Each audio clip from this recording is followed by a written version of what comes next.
Thank you everyone for joining me today for this workshop, Translating Art Writing. We have some 200 participants registered for today's program, which I think gives some indication of sort of the interest around this topic. For those of you who might not have noticed, we sent out some sanko shiryo in an email last night that I prepared for you. You can also download it from the chat momentarily.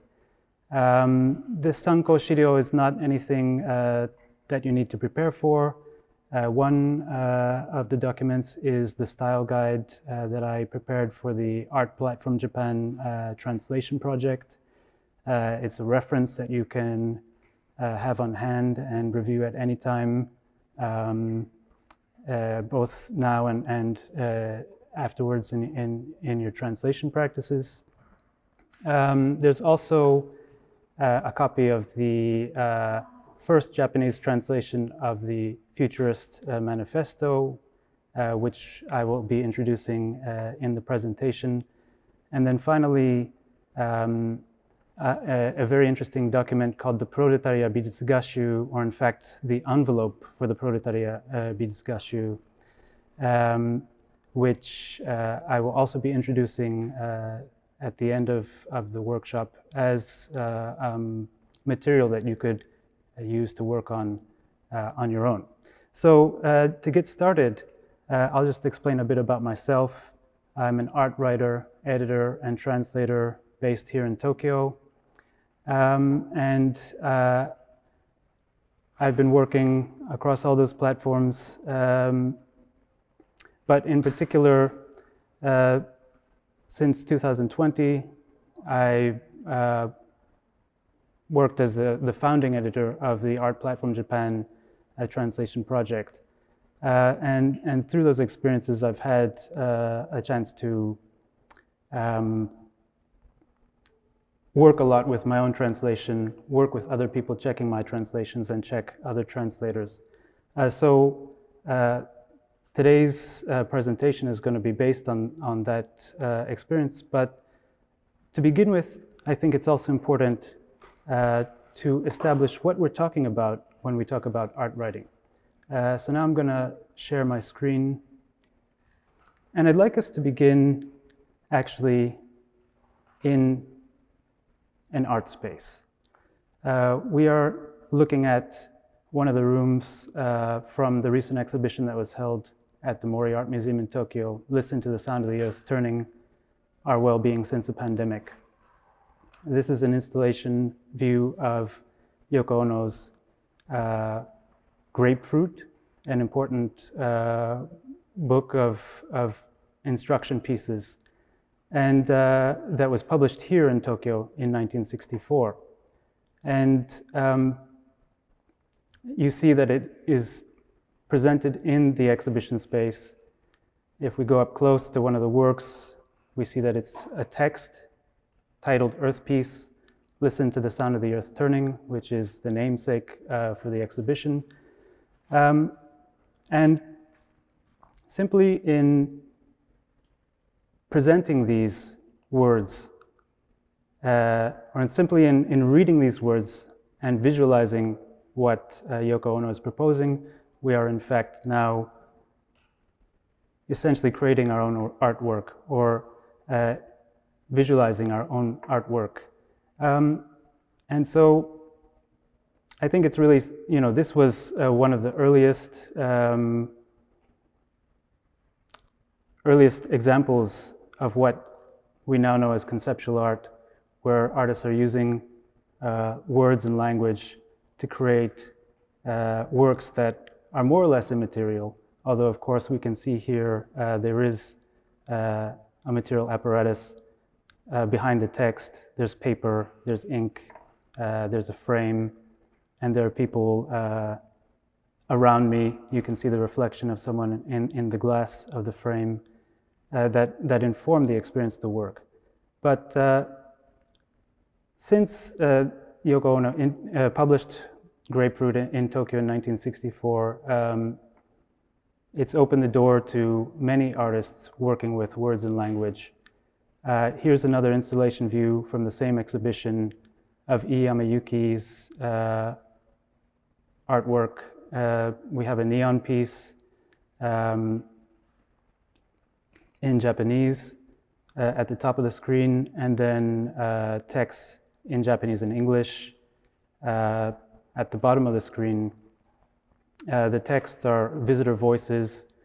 This is a work that is dealing with domestic violence and experiences of domestic violence, and the artist has asked people to contribute their own comments about their experiences with domestic violence and masculinity and gender issues, and those were in turn presented on the wall of the exhibition and translated as well.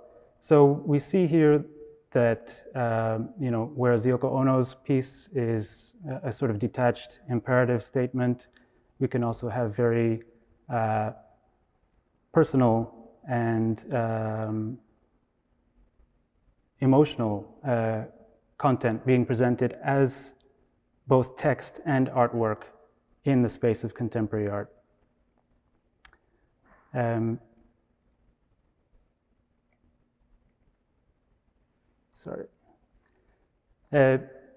Here's another piece from the same exhibition by Meiro Koizumi, Good Machine, Bad Machine, which is an installation comprising multiple videos and robotics, as well as articles of clothing and other sculptural elements. What you notice is in the background, the screens have a sound element, but they also have subtitles in English and Japanese. And as part of the installation, the artist has also, in the upper left, projected some of the text or some of the content from the videos onto the wall as almost like a sculptural element. And so from conceptual art to today's exhibitions with the prevalence of video art, I think it's just important to recognize that text is very much part of art itself. We're familiar, of course, with wall texts that introduce people to exhibitions. We're familiar with object labels that maybe explain about artworks and also give precise details about artworks, such as measurements and materials. And those are very much part of the traditional apparatus of art. But when we talk about contemporary art in particular, we see that there's a lot of fluidity between artworks and art writing, or text and artworks. And that, I think, is important to recognize when we think about how to translate contemporary art. So I know there are a lot of people who come from different disciplines joining us today. The focus of today's presentation will be on contemporary art. But it is also something that you can, in turn apply to translations of craft or pre-modern art, for example, on some level. So I wanted to, actually, I think it was important to start off with one of Yoko Ono's instruction pieces because there is, I think, there's a pervasive sense in the broader public that art writing is somehow something like the emperor's new clothes, that it's sort of overburdened with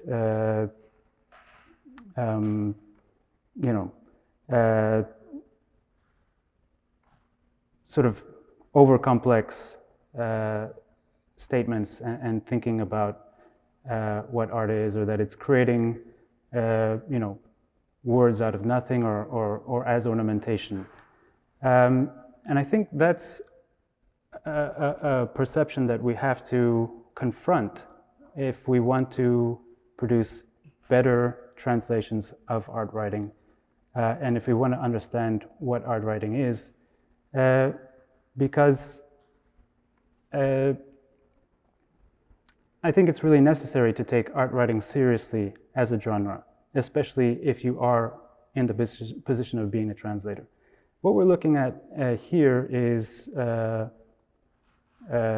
an excerpt from an article that was published in 2012 called International Art English, where two researchers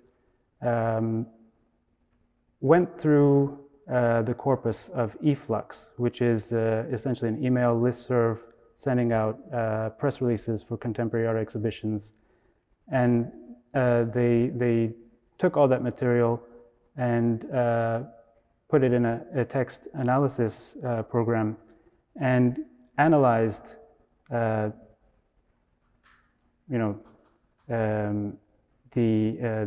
type of language that was being used to discuss contemporary art. And I'll just read from their opening synopsis. The internationalized art world relies on a unique language. Its purest articulation is found in the digital press release. This language has everything to do with English, but it is emphatically not English. It is largely an export of the Anglophone world and can thank the global dominance of English for its current reach. But convenience can't account for IAE. Our guess is that people all over the world have adopted this language because the disruptive capacities of the internet now allow them to believe, or to hope, that their writing will reach an international audience. So the writers of this article somewhat uncharitably take art writing to task as sort of a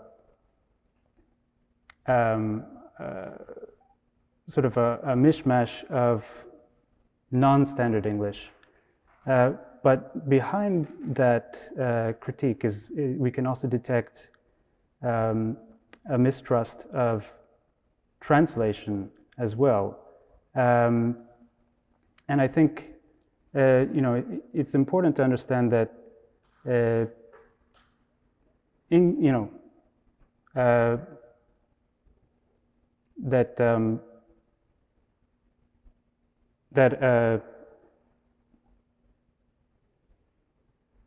sorry, let me gather my thoughts. That people are interested in communicating internationally when it comes to contemporary art. So I don't want to necessarily make a value judgment about what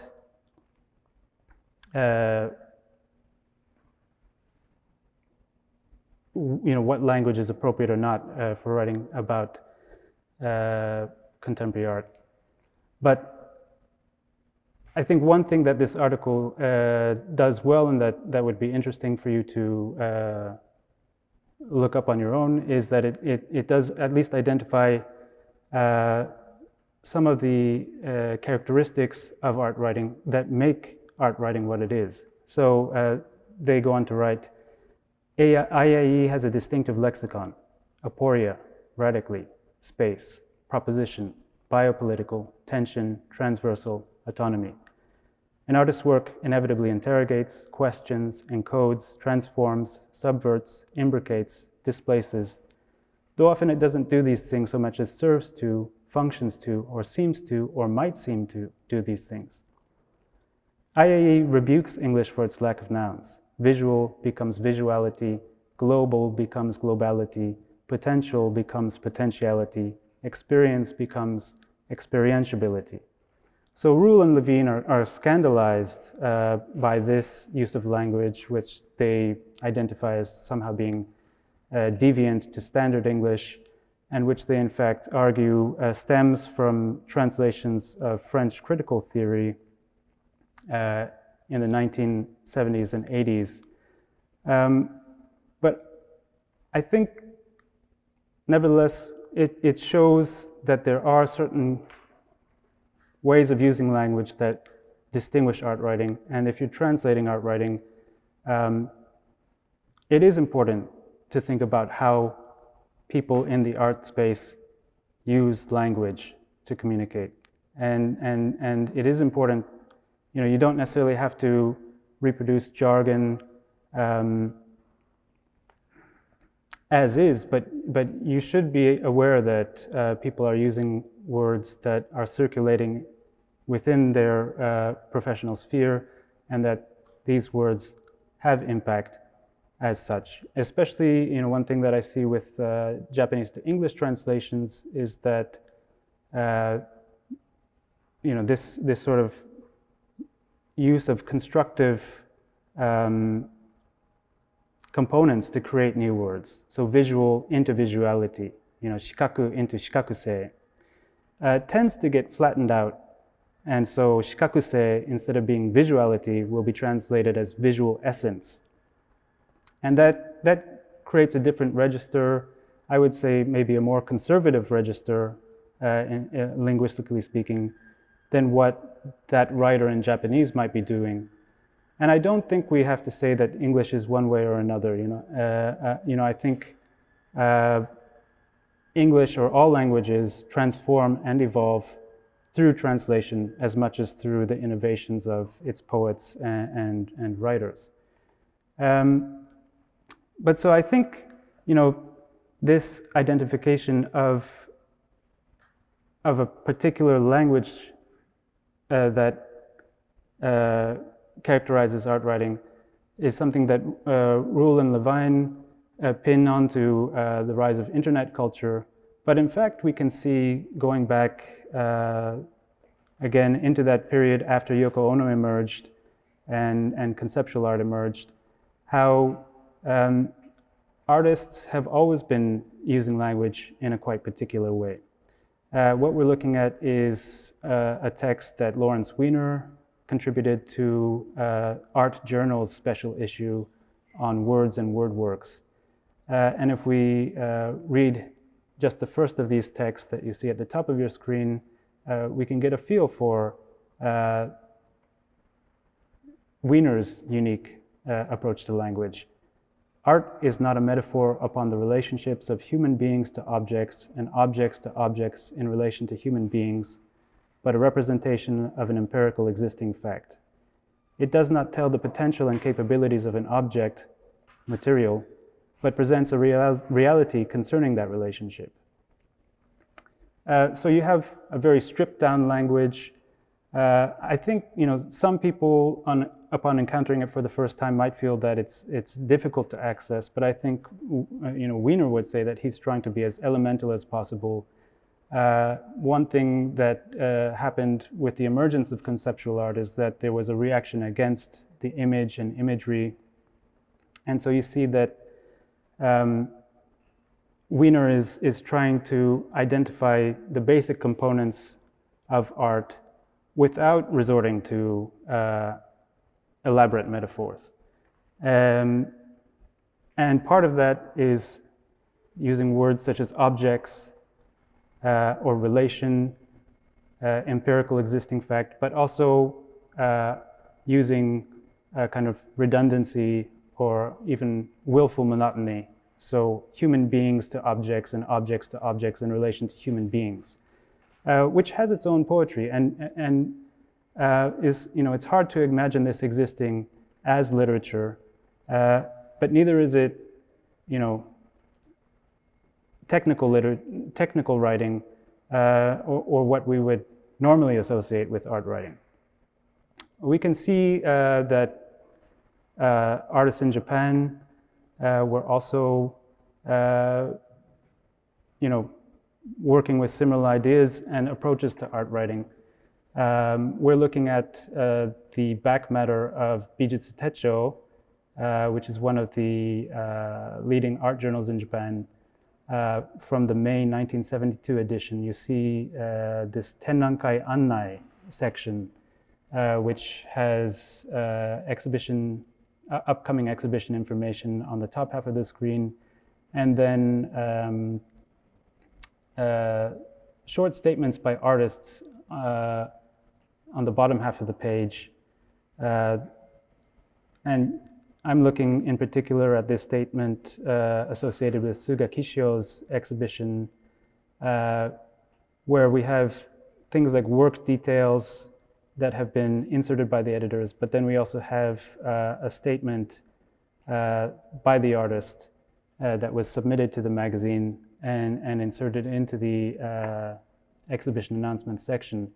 So, where Wiener is contributing to a special issue on words and word works, we can nevertheless find, even in sort of strange corners of the magazine, magazines, significant art writing. And since the text is a little hard to read, I've typed it out. This is Suga's statement in tandem with an exhibition that he was preparing. 物は眺め、視野を遮るものである。さらに物の後にも眺め、視野はある。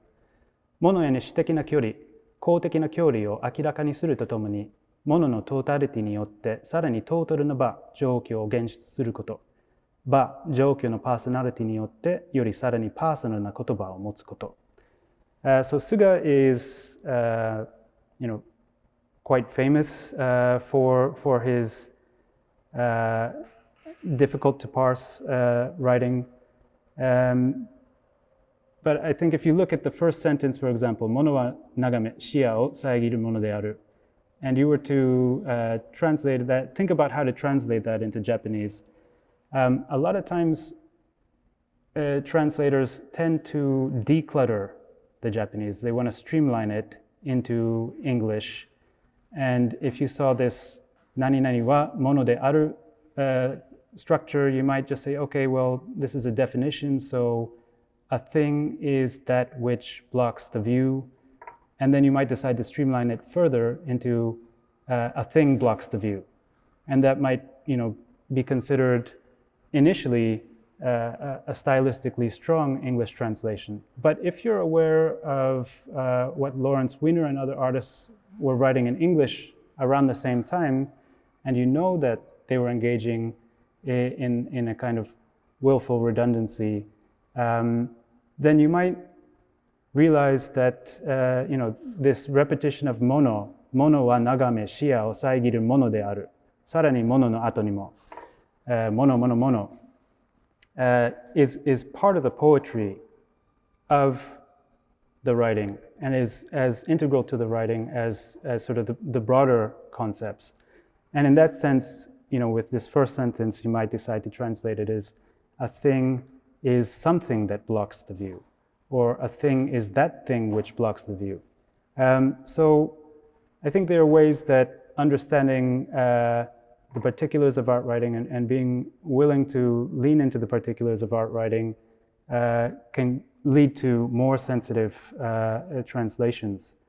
For those of you who are not familiar with the artist's work, here is one of the pieces that Wiener has installed in public in Amsterdam, a translation from one language to another. So Wiener is working with language to make language sculptural in a way that Yoko Ono was working with language to make imaginary paintings, for example. And Wiener refers to his art as language plus the materials referred to. So he's using language in a sculptural way. This is an installation view of the work that is associated with the statement by Suga Kishio that I read just now. And what initially looks like sort of a complex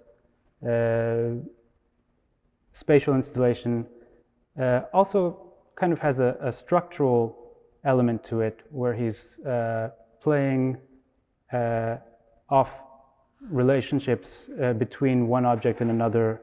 He's using these wires to show relationships that extend across space between one item and another, and show how items are or the objects are interdependent on each other. And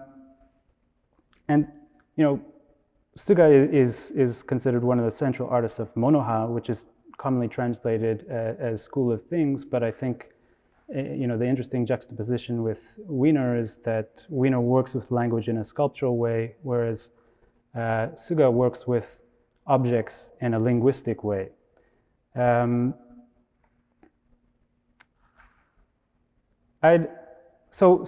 We see how maybe artists writing about art are not necessarily writing about art in an explanatory way, but the ideas do feed into the actual works, and it's important to bear that in mind. I think another thing that I just like to stress about art writing is the incredible multiplicity of its references. So a lot of art writing will, of course, start with a work or describe a work or an exhibition.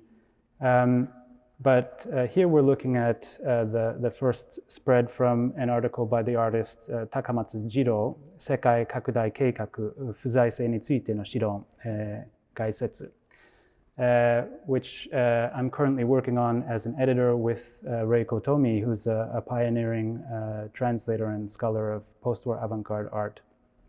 But in this article, or in this essay, Takamatsu is essentially proposing the idea of absence, fuzai, as a kind of engine for art and imagination. But he does so by drawing upon examples such as baseball. He talks about an office worker or a salaryman going out on a date.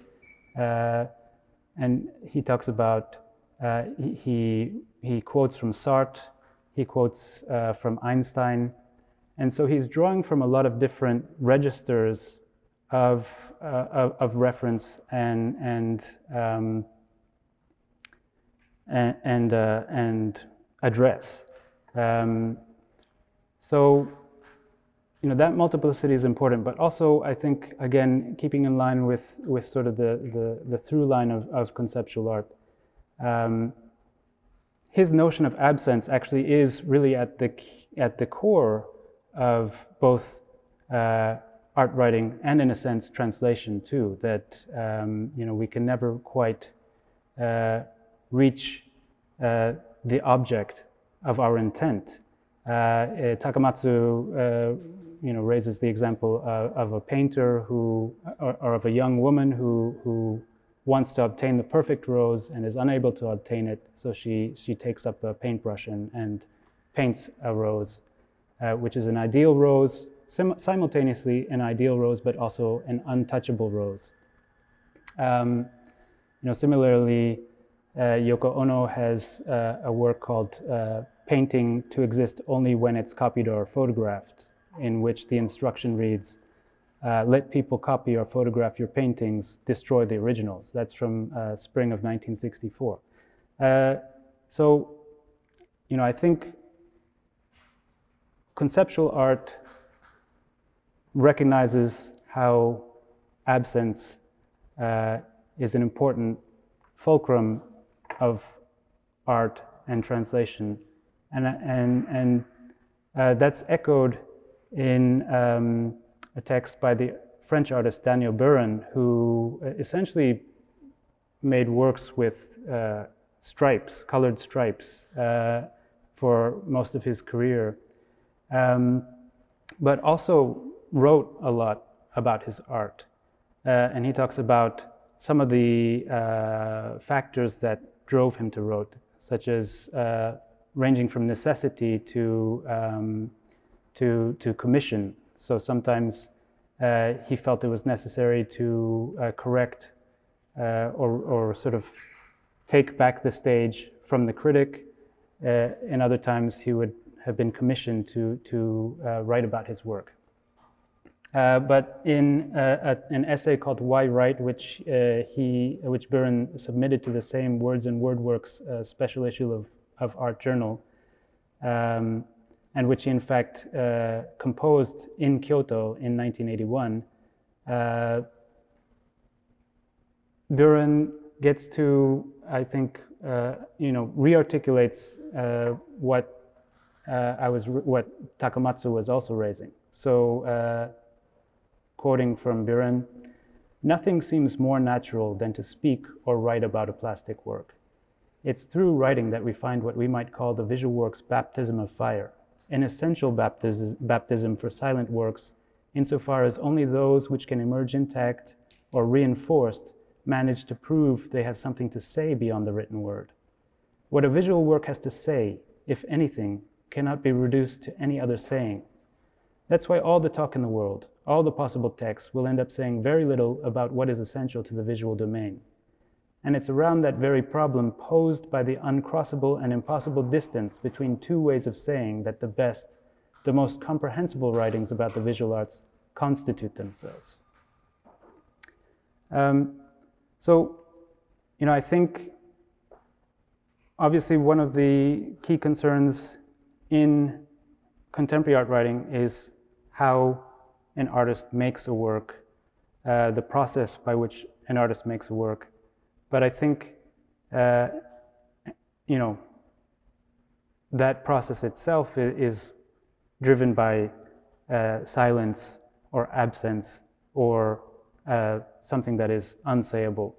And that as Buren notes, that unsayability is part of the drivers of the work, of the writing, and that's what makes it nuanced as well.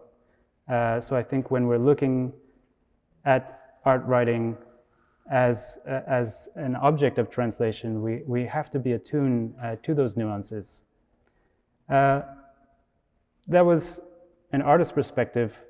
On the other side, we have one of the leading critics of recent years, who in 1994 was writing about his critical practice for art form.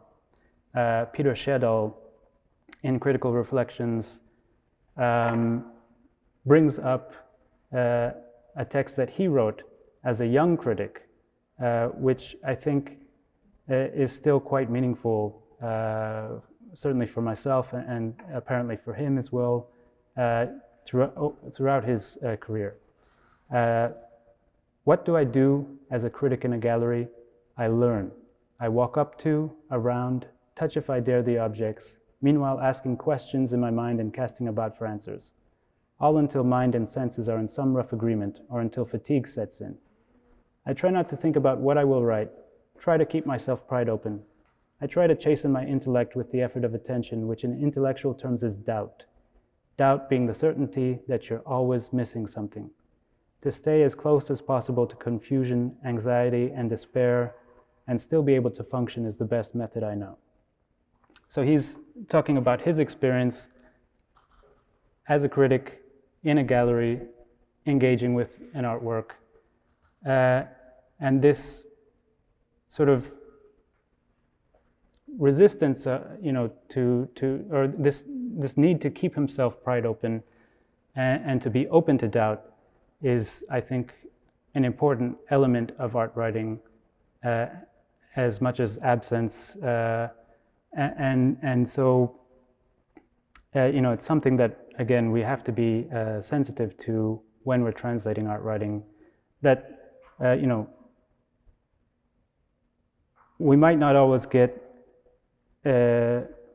everything in the order we expect it. We might not always get everything written as clearly as we expect it, but if we follow through that process, we can arrive at some kind of recognition or new perception of both the work and also how we ourselves engage with works, or how we process the world even. So this is a very epistemological exercise as well, and I think that's one reason why art writing and criticism share a lot of overlaps with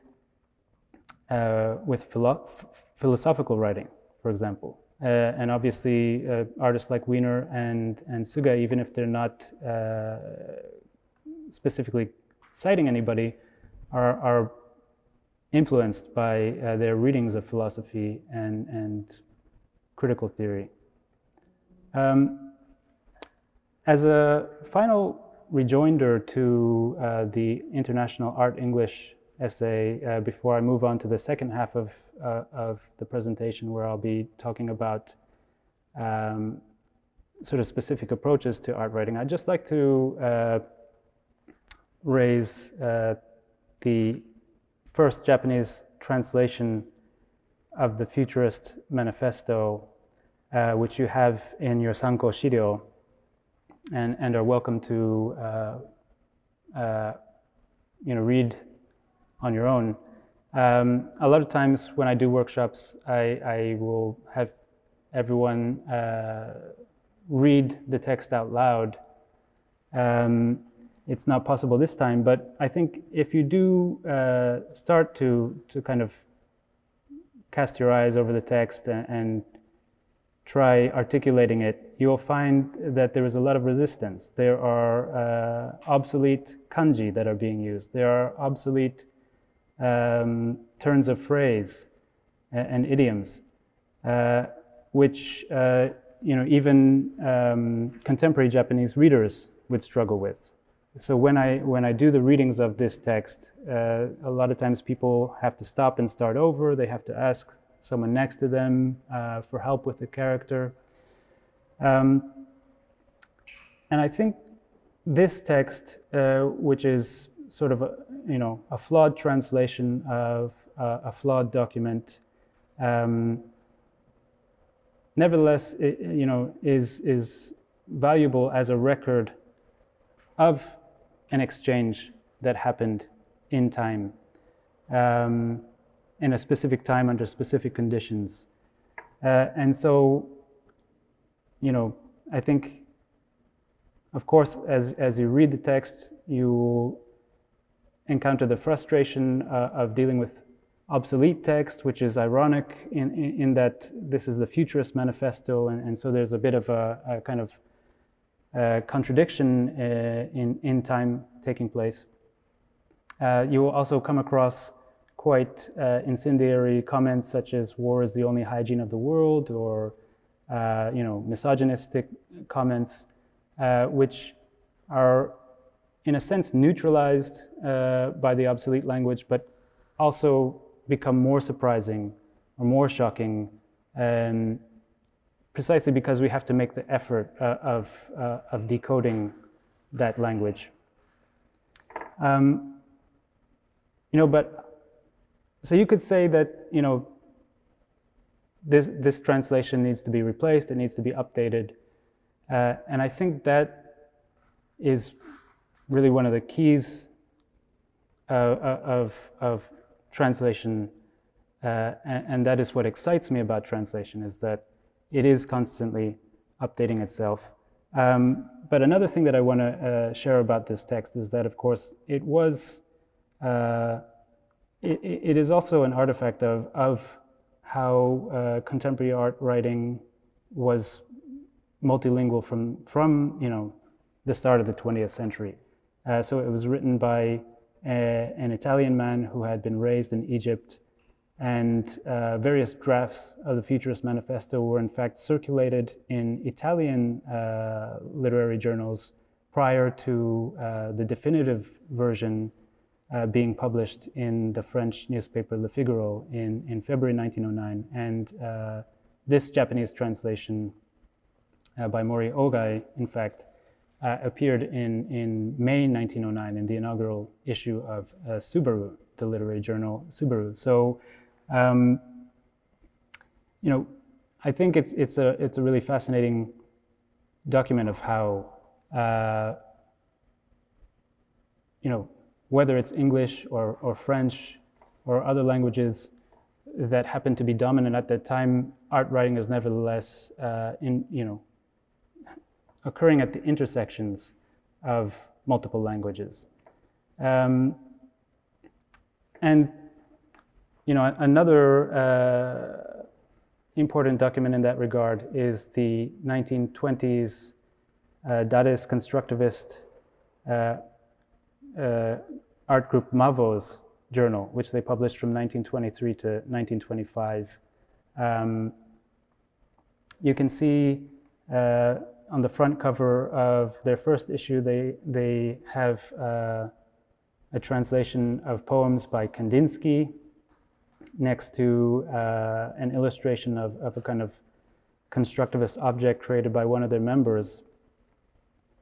And the magazine was a repository for different translations of vanguard thought coming from Europe and the USSR.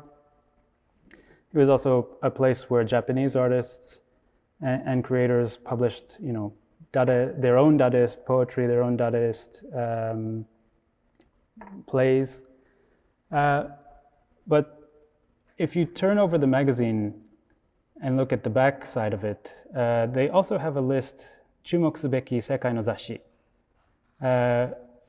which includes avant-garde magazines from around the world. De Style, for example, from the Netherlands, De Sturm from Germany. There's also Block from Poland. And at the very bottom, you see Mavo included in that list. And what this says to me is that, I think being international is not necessarily something that you would actualize specifically by going around to different parts of the world, but it's also a mentality, it's a projection of yourself into the world. And it almost doesn't matter whether that projection is reciprocated. But, I think in that sense, Mavo, which was written entirely in Japanese, projected itself into the world as an international entity by translating texts from English and other languages, German and other languages, into Japanese. And so that's a powerful statement for maybe sort of an ethical position on what translation can achieve and what translation means when we're faced with a situation where you might say, well, we don't have enough money to commission a translation, or we're under a time crunch, so let's just put something out there. Of course, having some English is better than no English in the case of reaching an international audience, but I think there is something worthwhile. It is worthwhile to pursue a better translation, whatever the circumstances, by keeping these things in mind. So I'll very quickly run through some fundamentals of translation which I found crop up as issues in art translating. I mentioned the absence of Takamatsu Jiro, and of course Japanese is famous as a language where it's common not to have subjects as well as direct objects in sentences. And this is something that I find trips up a lot of translators when they're going through their translations. And it doesn't matter whether you're a native English speaker or a native Japanese speaker. It doesn't matter whether you're a new translator or an experienced translator. Somewhere along the way, there's going to be a really gnarly sentence that has an unstated subject, potentially unstated direct objects, potentially unstated subject changes. So I just like very quickly to review these fundamentals through some very simple examples to show how, in turn, these quite simple and seemingly self-evident translations can become very difficult when they get expanded into more complex scenarios. So the first thing we're looking at is a complete sentence in Japanese, gendai bijutsu da. And the copula da is what tells us that it's a complete sentence. And so if you wanted to reflect the fact that the Japanese is a complete sentence when you translate it into English, you would need to supplement a subject. In this case, it or this is contemporary art.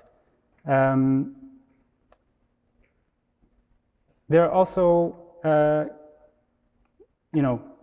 issues around active verbs, where in Japanese writing you don't necessarily have to have the subject of the active verb, and you don't necessarily have to have the direct object of the active verb. So a sentence like sakuseishita would, if you wanted to reflect the fact that there is an agent performing an action on something, you would translate as I, you, we, they made it, not it was made. And this is something that I see a lot in art translations, where an artist is talking about their creative process, and they use an active verb like sakuseishita, and then the translator puts it in a passive voice, and it changes the agency of the text. And we also have to keep in mind that with art writing, there are multiple agents floating around, or multiple subjects floating around. There's usually an artist and a viewer, as well as sometimes the artwork itself or art itself. And so, sometimes if an artist wants to give agency to an object, it's important to, be attuned to that through the use of verb inflections. Obviously, the direct object marker O will also alert you to the presence of a subject when even when it's not made explicit. Example 3, sakse saseta. A, made or let, B, make it. So you have a subject and an indirect subject in tandem with a direct object. 4. 作成した書類を見つけた. I, you, we, they found the files that I, you, we, they made. させられた. I, you, we, they was, were made to do it. And here we also see, how singular and plural are encoded into, grammar differently between Japanese and English. You can also rephrase this as they made me do it, potentially, when you're translating. 捨てられた. A lot of times you might say it was thrown out, but you can also put this in an active construction with a subject, it got thrown out. And then, when you're translating really complex art writing, it's important to be mindful of the distinctions between wa and ga and how those inform subjecthood. So, ABC wa ということだ versus ABC がということだ. ABC はということだ would be ABC is da da da. Whereas ABC がということだ would be this means that ABC da da da. So a lot of times I think when people are translating, they immediately assume that both wa and ga identify the subject of the sentence, but that's not always the case. A lot of times ga will identify the subject of a relative clause within the sentence, or a noun clause within the broader sentence. And this is something that can really trip you up when you're working on a complex sentence. I just mentioned relative clauses. This is an example from Kishio Suga's writing that I think has really stayed with me as an example of how tricky these unstated subjects can be. 動かない時点から他の動かない時点までの距離. This is a fragment from a sentence, and if you're just looking at it as a fragment, you might be inclined to think that is the chiten, the point that is not moving. So the distance from one unmoving point to another unmoving point. But in fact, this is part of a broader section in which Suga is writing about Buto dance and jazz dance. And so understanding that context, if you reread the fragment, you would understand that there is a subject that is moving. And the better reading of this sentence would be something like the distance from one point where the dancer does not move to another point where the dancer does not move. So, after you identify that, you could always go back and rephrase the sentence in a way, you could say the distance from one point of not moving to another point of not moving. There are certainly other ways to translate it, but it helps to clarify what's going on in the sentence if you can pinpoint whether there's a subject there or not. We also see in noun clauses something like あなたは芸術家であることを忘れてはいけない. You must not forget about being an artist versus you must not forget that you are an artist. It's necessarily, whenever you see a complete sentence or a complete clause within a sentence, it's always important to check whether there's a missing subject or not. And again, this is where you can get tripped up when there might be multiple subjects in a sentence that are unstated. I think the classic example of an unstated subject is where you have a subject that is introduced in one sentence and then it carries over into the next sentence. So this example I have here, 個々のものはどんな場合でも空間に孤立してありえない。一見孤立して存在しているようでも、人間や他の生き物の意識や身体の関わりを含め、空間の全体性によって図らずも支えられている。So we have the subject 個々のもの, any individual thing or individual things introduced in one sentence, and although there is no subject stated explicitly in the next sentence, 一見孤立して存在しているようでも is referring to 個々のもの from the previous sentence, and so we need to carry that over into the next sentence in order to have it make sense, in order to also complete the artist's thought. We also have cases of subject misdirection, again centering around the use of wa and ga. This is a sentence that I took from a children's book called Karasu no Panya-san, but I really like it. パンを買いに来るお客さんがだんだん減って、だんだん貧乏になっていきました。So if you're reading it as, especially an English native reader, and you see お客さんがだんだん減って, your first inclination is to carry that subject over to the end of the sentence, and you would come up with something like reading A, customers gradually stopped coming to buy bread and they got poorer and poorer.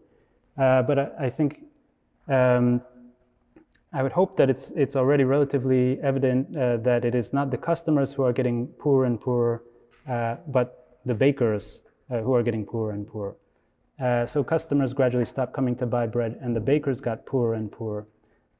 Or if you wanted to reflect the bakers as the subject of the entire sentence, specifically 貧乏になっていきました, you might in fact put them at the front of the sentence as an example. See, the bakers got poorer and poorer as customers gradually stopped coming to buy bread. I think both B and C are on some level or fundamentally acceptable translations of this sentence, but again, you have to just be on the lookout for these sort of unstated subject shifts. One of the most important things in translating art writing is the issue of singular and plural. A lot of times, if you make reference to a work or a component of a work in Japanese, it's not necessarily to state specifically whether it's one component or multiple components. In this example, the writer is talking about a work by Sugakishio. 窓を支えるように角材を立てかけただけの初期の代表作無限状況. So if you just read it as a fragment, you might say the important early work, Infinite Situation, made just by propping open a window with a piece of timber.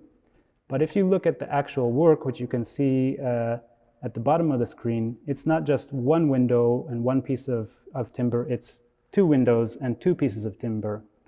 And so that would, in fact, if you wanted to be accurate about the nature of the work, that would prompt a revision to something like an important early work, Infinite Situation, made just by propping open windows with pieces of timber. And then the question as a translator is, how specific do you get? Do you say, do you leave it at windows and pieces of timber? Do you say some windows and some pieces of timber? Do you specify 2 windows and 2 pieces of timber? And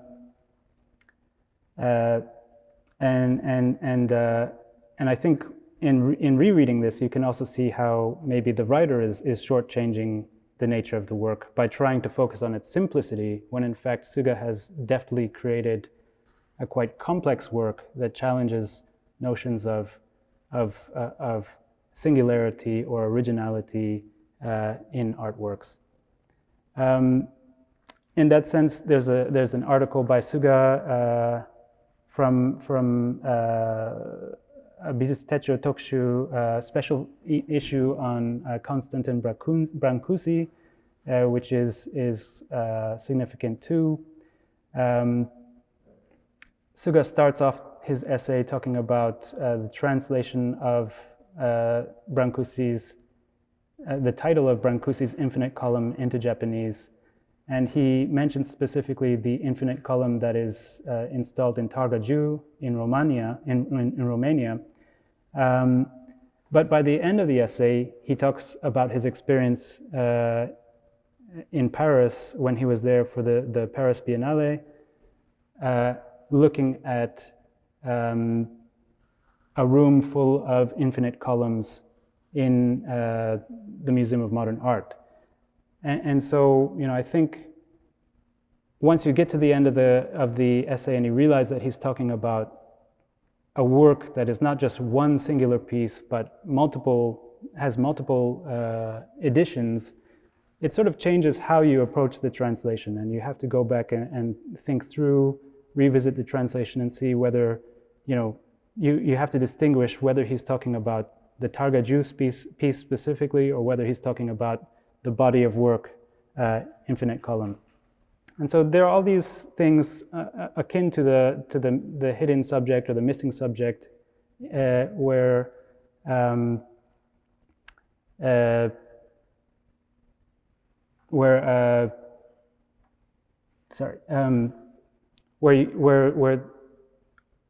references multiply.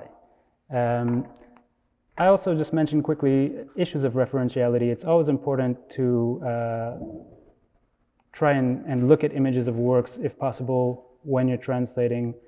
There's a text on Nobuo Sekine's seminal piece of monoha art, Phase Mother Earth, in which the writer refers to that installation or that work as o totsu happening. And if you just take the text at face value, you might say uneven happening or bumpy happening as possible translations. But when you look at the actual work and you see that the artist dug out a hollow sphere in the earth and then presented a sort of a sculptural representation of that hollow next to the whole, if you go back and look at the characters ototsu, then you would realize that the author is maybe using those characters almost pictographically, and so you might come up with a reading of concave convex happening or in out happening, neither of which are necessarily perfect renderings, but they get closer to maybe the effect of the Japanese.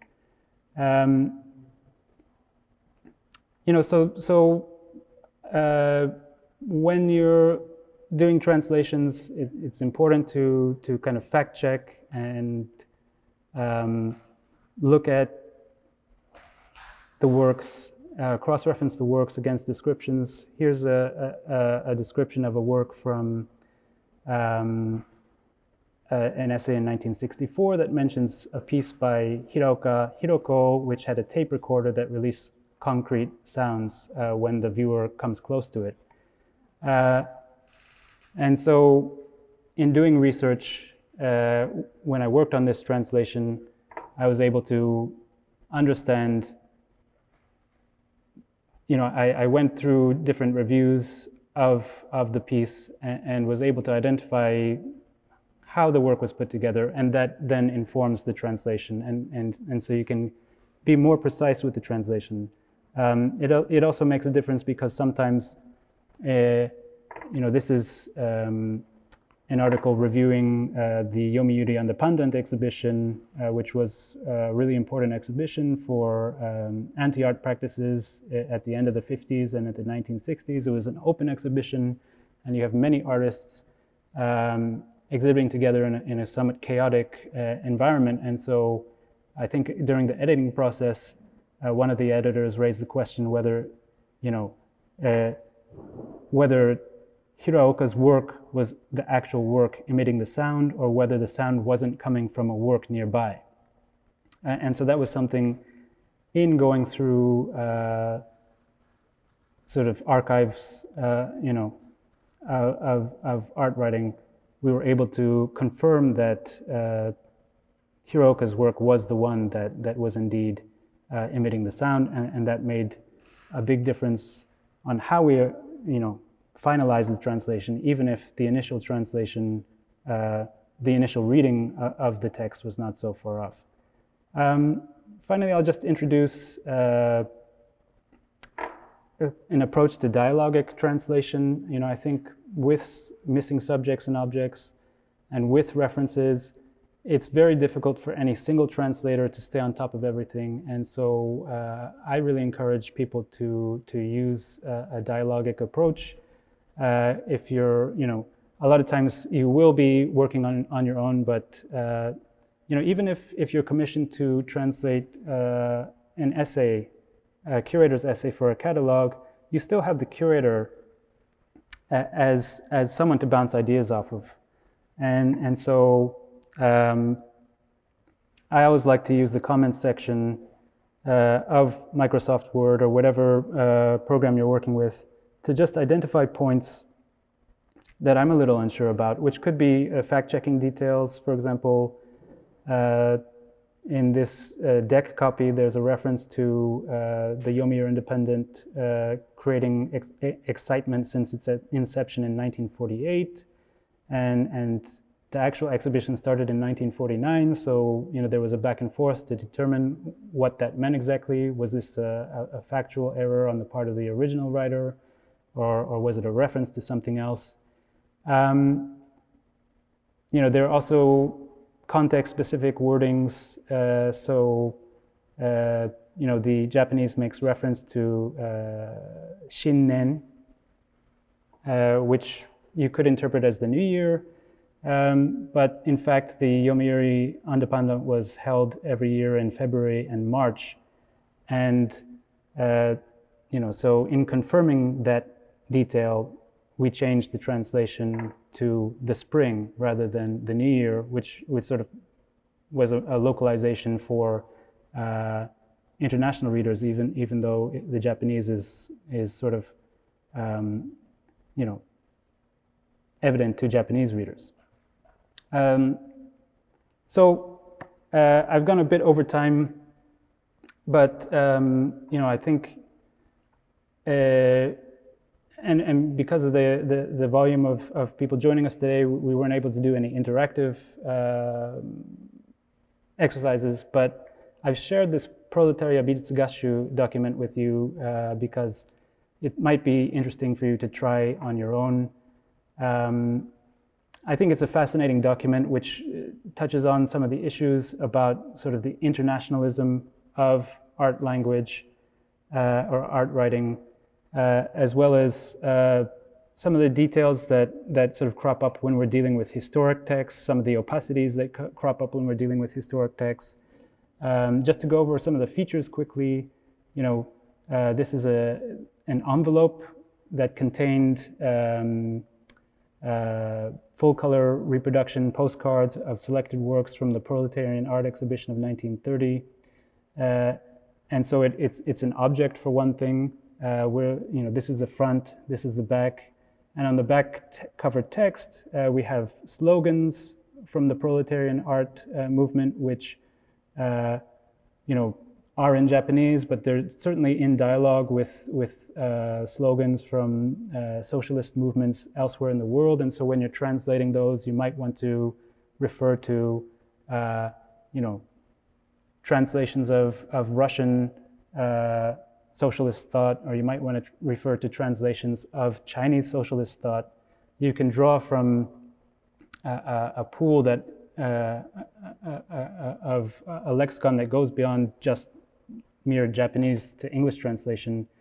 There's also a quote from Lenin here, which is interesting. I think if you were to translate it, you would maybe come up with a rough translation and then Google to see whether this quote has been translated into English. There's text stating the objectives of the proletarian art movement. There's also this fascinating section called Ryo Hoho, so instructions for use, which states how the postcards are intended to be distributed at workplaces or in the home. And so there's a lot of different things you can play with in terms of approaching the translation.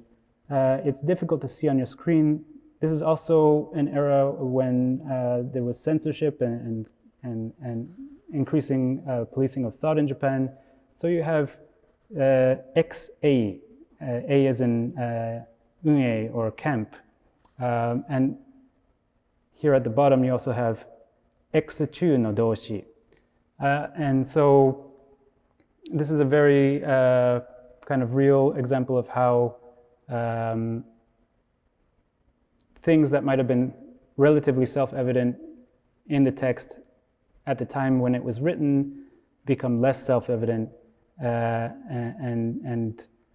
and so you might have to approach this as a kind of archaeological exercise to dig into different writings about sort of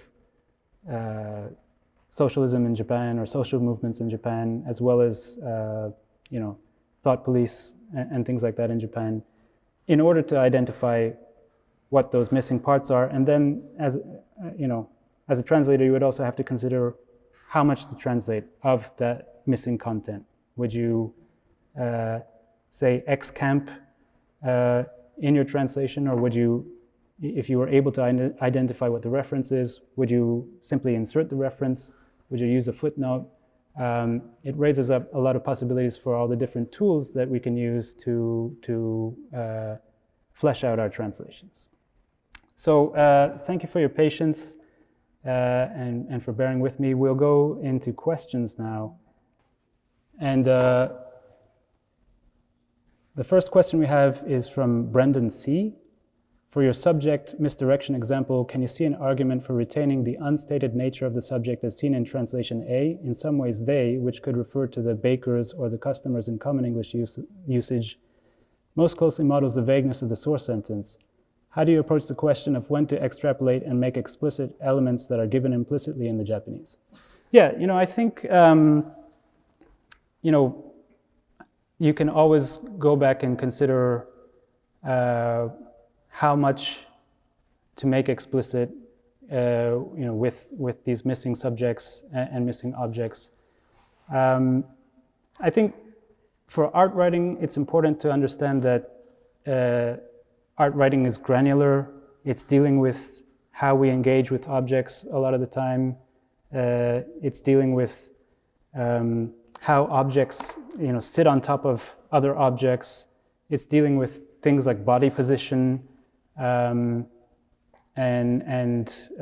relations between one actor and another, or one object and another. And so with art writing, I think it helps to sort of lean into that granularity, because it's not always obvious in the Japanese, but it's there in the Japanese, and I think that's ultimately what writers are trying to get at, when they're talking about their engagement with art or engagement with artworks. Yeah, let's see if we have any other questions. Feel free to send them in. We have a question from Kana Miyazawa. How do you translate historical materials where the artists in focus are no longer alive? Yeah, I think you have to start with the text and do a close reading of the text, and then you have to branch out from there and continue building a structure for approaching the text that goes beyond just what you have in front of you. And that's I think one of the points that I wanted to make with the missing subject examples, is that there's a lot more happening around the text than what we see in front of us in the text. So with a historical figure who is no longer alive, you might want to read extensively in all of their writings to get a sense for what their concerns are, what motivates them, how they use language, whether they have any recurring terminology that they rely on. And you can also read criticism of their works.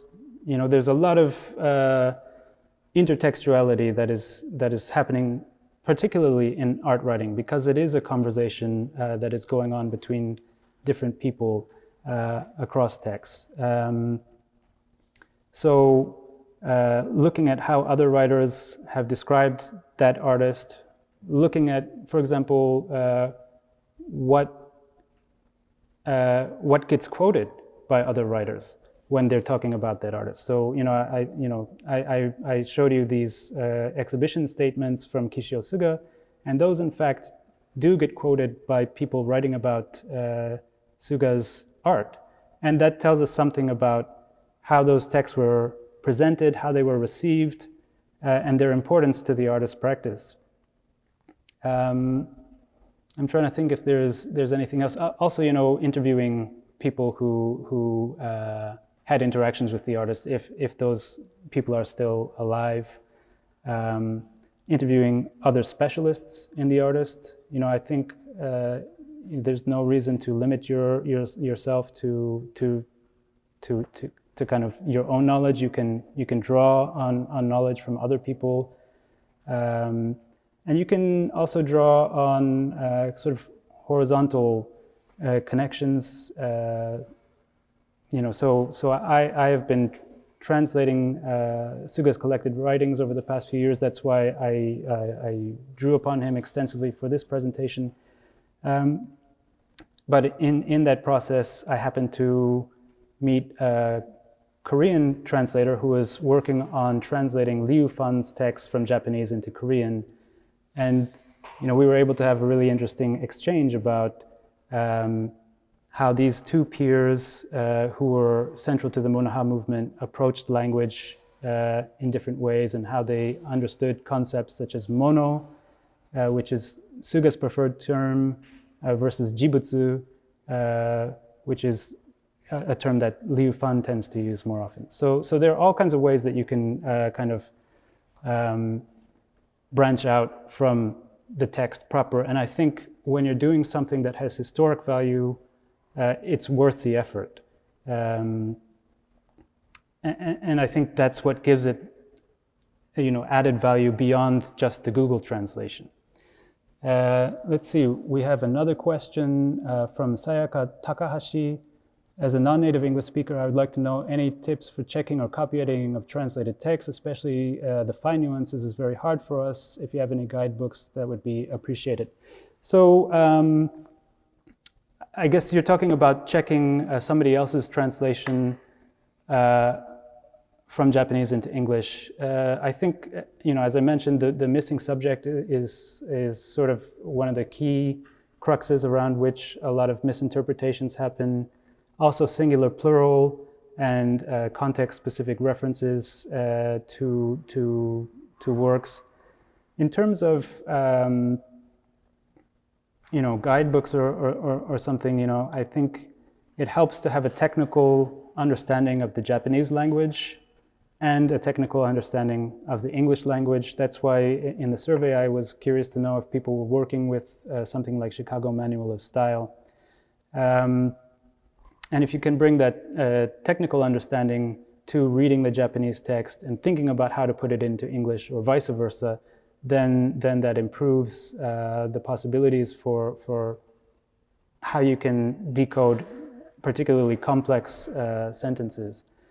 There are also, there are really great references for thinking about the Japanese language and how to translate Japanese into English. Yoko Hayashi has produced a Routledge course on translation that you could look for. There's also Judy Wakabayashi's recent book on translating Japanese. And so reading one of those books or reading multiple of those books would help to, both whether you're a translator or a checker, would help you to get a hold on techniques or strategies for translating Japanese into English. And I would also say for native English speakers who are translating Japanese into English and having Japanese native speakers check their work, I think it's really important to be open and receptive to what the checkers are saying. I think, I've noticed that people tend to get a little prickly about having their translations checked. And it's easy to say, well, I'm the native speaker. You don't know what you're talking about. But I think, a lot of people in Japan, especially in the art scene, are, quite competent in English. They're reading texts in English. And they're reading specialist literature in English, and so I think it's important to be open to their viewpoints when they raise them, and also think of it as a dialogue.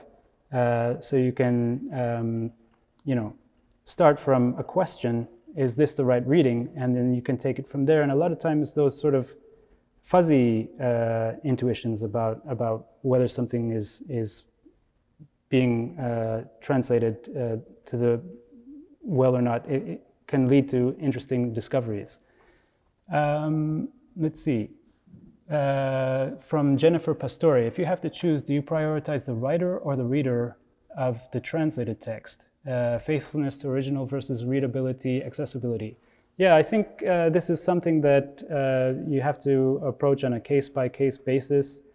With the Art Platform Japan translations, we wanted to have something that would mirror quite closely the Japanese text, so that way bilingual researchers, both Japanese and English and other languages, could read the translations and compare them to the Japanese and use them as an aid to their own research. But I think there are other cases where focusing on readability, as you say, is more appropriate. I just, again, with the reason I brought up the examples of Wiener and Suga is that sometimes what we think is readable is not necessarily what the artist is going for when it comes to art writing. And art writing is not always interested in conforming to, the standard values of the broader society. I think a good term for that in Japanese is hetauma, where a lot of artists will willfully go against the grain of what is considered acceptable or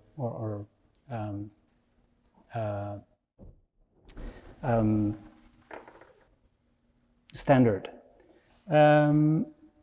Sorry, and also I have a comment from Lynn Riggs, who's joining us.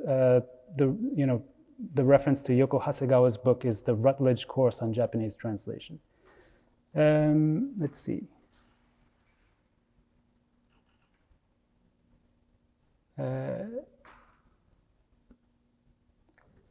So here's a comment from Aiko Masabuchi. Curious to hear any concrete tips, especially resources that are available for those not affiliated with institutions. I think we've covered this already, but again, you might want to check out some texts on Japanese translation. I recommend reading through the Chicago Manual of Style or some other style guide and figuring out understanding different approaches to working with English. I also recommend reading art writing as much as possible if you're interested in pursuing more translation of art writing. There are online journals like Artforum or Freeze that are posting quite, I haven't, Artforum would have like 300 word reviews of exhibitions from around the world. And so you can go online and read one of those daily and over time build up a pretty good understanding or build up your understanding of what's happening in art discourse and what terms are kind of circulating in the art discourse.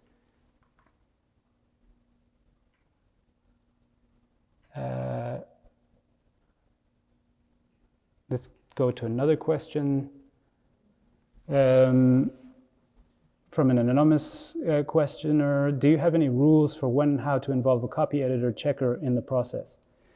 I think ideally all English writing would go through an editing process.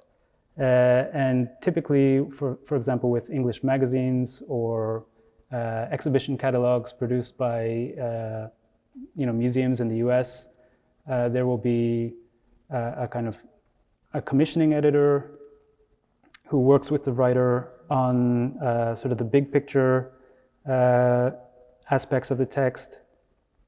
There will be a copy editor who works on the technical aspects of the text. And then there would also be a proofreader who's checking the text in layout and able to again recommend tweaks to the writing. So all English text in the contemporary era generally goes through a quite rigorous editing process, although that is of course changing with the increase of online platforms such as blogs and news aggregators and whatnot. But if you're writing for a formal occasion or a formal venue, then there would be an intensive editing process. And so, I think fundamentally translation is no different. Once it's being presented as an English text, it's worthwhile to put it through an editing process. And that at that point, it's up to the translator to negotiate with the editors about, what is an appropriate edit or not to the translation.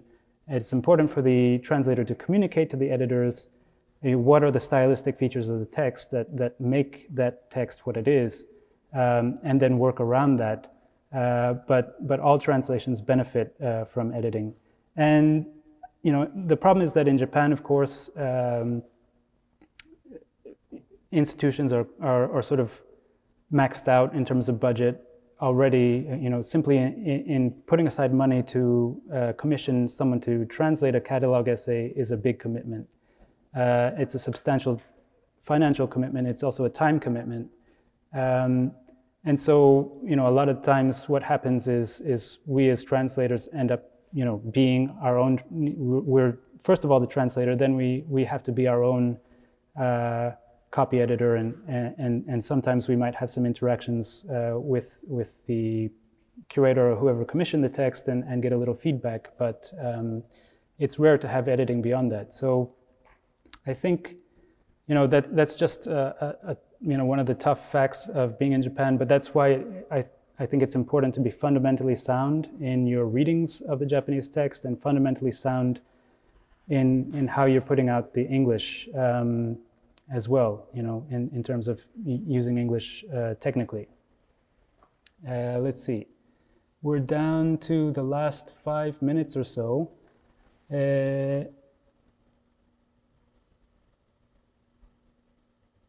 If anyone has another question, feel free to submit.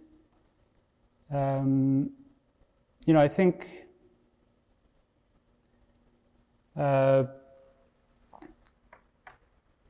today's workshop is just a start, and there's a lot more topics that we could go into in terms of translating art writing, or what makes art writing unique or uniquely challenging to work with. I think having a passion about art is also important. Taking art seriously is important. I'm sorry I didn't quite deliver the reference to International Art English in the way that I would have liked to at the beginning, but it is easy to be cynical about art writing sometimes, and there certainly is, there are better art writers and worse art writers, and it's not always pleasant when you're the translator who's working on a text that is not,